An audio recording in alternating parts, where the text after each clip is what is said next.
is not known, Manchester United would have run out of money at the end of this year. November this year, the club runs out of cash. Do you realise that? Jim Ratcliffe has played an absolute blinder. We all know what he said in that Gary Neville interview. Manchester United has lost money for the last 7 years. And it's something like, in the last 4 years alone, it's lost 330 million pounds. It's horrific. That's a third of £1 billion in the last 4 years. During that period of time, he's been recruiting lots of new people.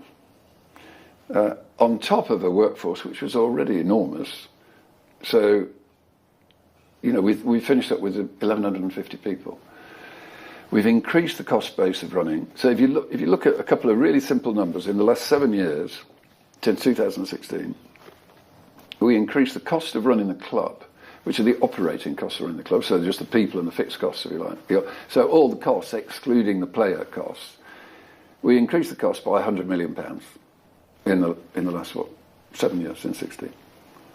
And the player salary bill increased by £100 million. So that went from 150 to 250, this went from 170 to 270. And in that period of time, the top line, the revenue, increased by only £100 million. So £170 million deficit. So you just finish up with a situation which is on tenable. It doesn't work. If every year you spend more money than you earn, ultimately that's the road to ruin. And unfortunately, and it's not, until we mentioned it a couple of times today, is not known, Manchester United would have run out of money at the end of this year. November this year, the club runs out of cash. Do you realise how... That's sort of quite a big... But do you realise how bad that is to hear? I know that's a fact, by the way, because over the last 2 or 3 years, I think the fans who obviously got an interest in the business side of the club have been tracking the club's desperate situation, the mismanagement over the last 10 years. This is the richest football club in the world when it comes to revenue. Yeah. But because of... Top three of us up there. Top three in the world. Yeah.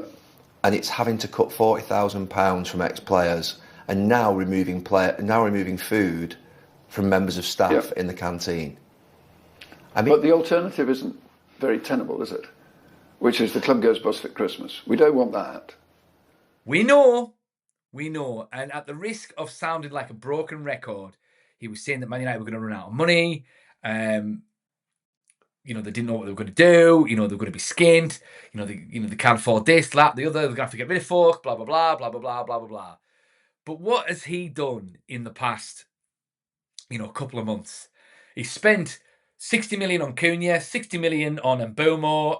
It's going to be 75 or whatever it is on Benjamin Šeško. We're going to get Carlos Baleba potentially, so he's going to cost at least 60 million, and maybe even Gianluigi Donnarumma as well, and he's going to cost about 30 or 40 million as well, right?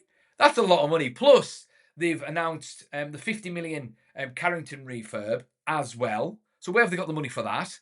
So, and also don't forget, in the transfer market, the deals that he has done, they haven't been fleeced.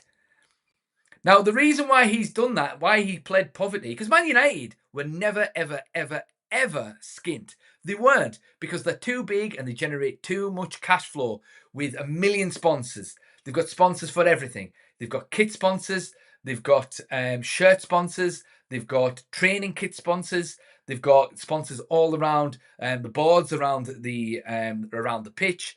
They've hiked ticket prices up as well. They've got all the boxes, VIP boxes and all of that. It costs a fortune for a drink in the ground. It costs a fortune for a pie and for a bit of pizza and for a hot dog and for whatever else that they want to do.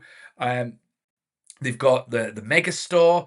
They sell 3 different shirts every single season. Each one costs 90 quid just for the shirt. That's not even including a name on the back. That's not even including the Premier League patches on the side. That's not even including the shorts, the socks. That's not including the number on the shorts as well. They've got pictures. They've got hoodies. They've got T-shirts. They've got all kinds. And they all cost a fortune. An absolute fortune. They've got sponsors in Japan, in China, in America, in Africa, all over the world. There's absolutely no way that Man United were running out of money. They just generate too much cash. Now, we probably were wasting a lot of money, fair enough. And that's what he's come in and said. He's come in and said the things that he said for two reasons. One, it allows him justification to trim the fat, so to speak, and, you know, cut out the things that he feels as though he's wasting money on.